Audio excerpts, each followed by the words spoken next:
You might not have been to Good Wolfe yet, but you'll want to. You also might not have had Spätzle for breakfast. Well, we are going to coming up in just a few moments, plus your chance to win a $100 gift certificate here on BT. Stay with us. We'll be right back. It's running out of blood. That kind of luck's just ain't for us. We crave a different kind of buzz. Let me be your ruler. Good morning to you. We are here again at Good Wolfe Kitchen and Bar, where we are making Spätzle for breakfast. I didn't even know you could ever have Spätzle for breakfast. I'm actually not sure anybody has had Spätzle for breakfast. It was one of those early morning ideas. It was a morning kind of like this, and we'll do Spätzle for breakfast, yeah. Excellent. Well, we are, of course, here at one of the hottest new restaurants in Yaletown, where I'm told it's West Coast with a European edge.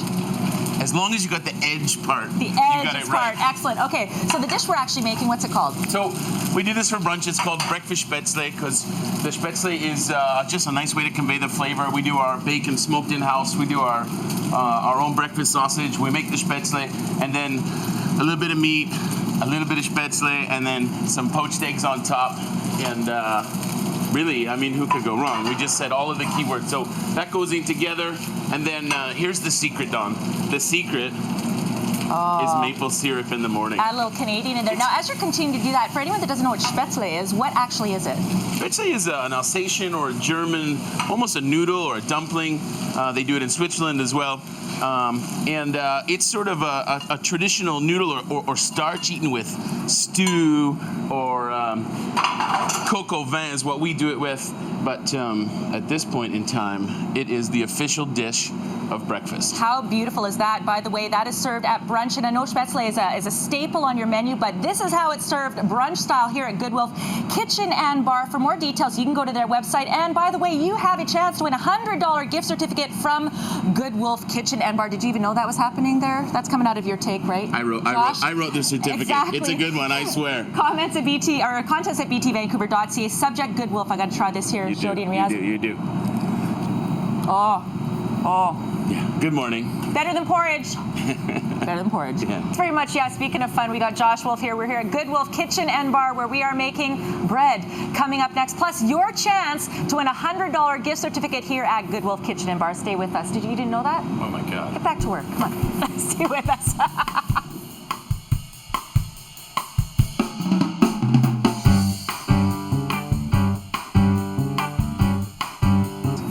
Exactly. We're not superstitious here. By the way, Josh, you know Riaz said hi to you earlier, right? Yeah. Good morning, Riaz. Missed you last night, but it's great to see you today. Yeah, you had a big party last night, so thanks for getting up early for us. We're here at Good Wolfe Kitchen and Bar, brand new restaurant here in Yaletown, and bread is very prominently featured. I know that in all the marketing I've seen right now, like that's a big deal. How come it's such a big deal for you? It's a big deal because it's a big deal. You know, bread is one of those things that it's very personal. You get to touch it. It becomes a part of you. And there aren't a lot of restaurants doing their own bread, and we're really proud of what we're doing here. It's been a big inspiration for me for a long time, and I'm glad I get to share it with everyone. Fantastic. So basic bread dough, what are the ingredients? Well, you need flour, you need water, you need yeast, and it tastes better with salt. Yeah. And that's as simple as it gets. Then it becomes a matter of fermentation and bake time and what you bake it in and how you proof it, and those are all the little nuances that change everything. What's your big trick? My big trick? Well, you'll have to come in and see it. The big trick is that I do it every day. I mix the dough, I roll the dough, and if it's not right, we do it again. And the kinds of varieties you have here? Yeah, we do a few different, sort of a ficelle or a demi-baguette. This one is known as a boule. And then this one is the miche, which is also, that's a special order bread, but that's probably the most popular one. And where do you get your inspiration from as far as your menu items here?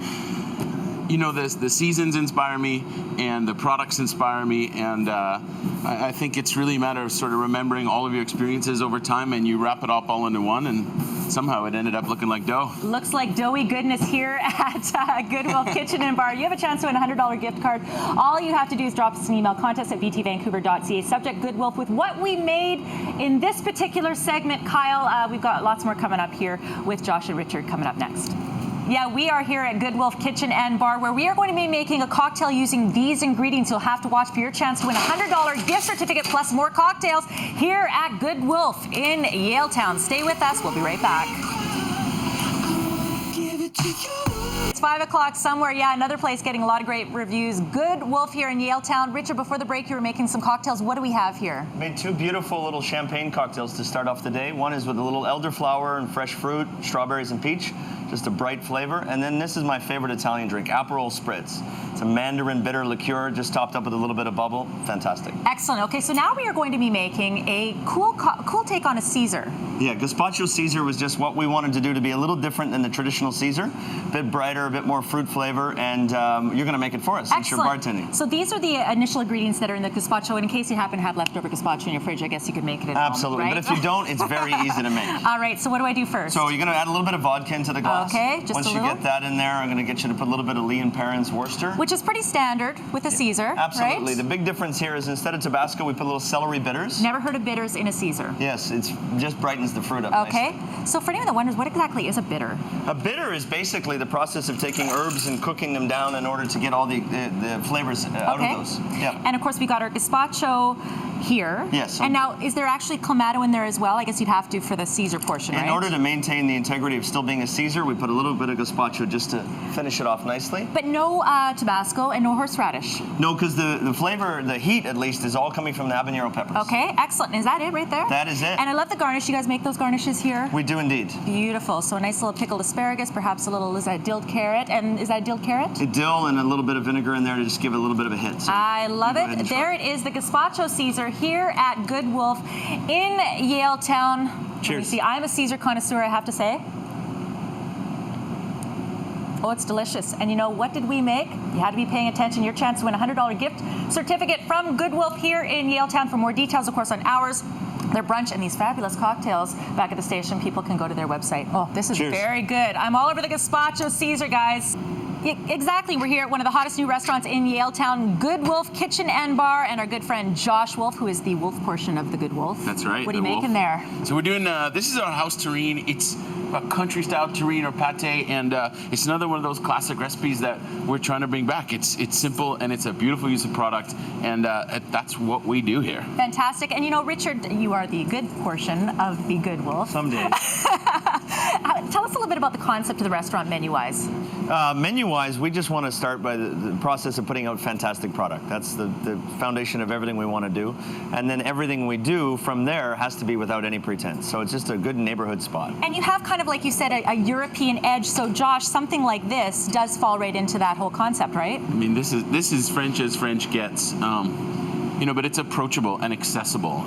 It's not heavy and it's not expensive. Two misconceptions about French cooking. Right, there you go. So you actually make the terrine here. For anyone that doesn't really know what a terrine is, what is typically in a terrine? Well, a terrine can be made up of really any kind of meat or fish. It's a lovely way to combine some of the cuts that don't do well as steaks, and they have tons of flavor. They have wonderful textures when you put them together, and it's an opportunity to add any kind of flavoring you want and really produce something from nothing. And speaking of wonderful flavors when they come together, Josh Wolfe and of course Richard here. If you want to check out Good Wolf here in Yaletown, you can go to their website for more details. We also have your chance to win a $100 gift certificate. What did we make in this segment? For your chance to win, drop us an email. Subject Good Wolf. Jody and Riaz, before we go back to you, I have to say Josh's mom texted.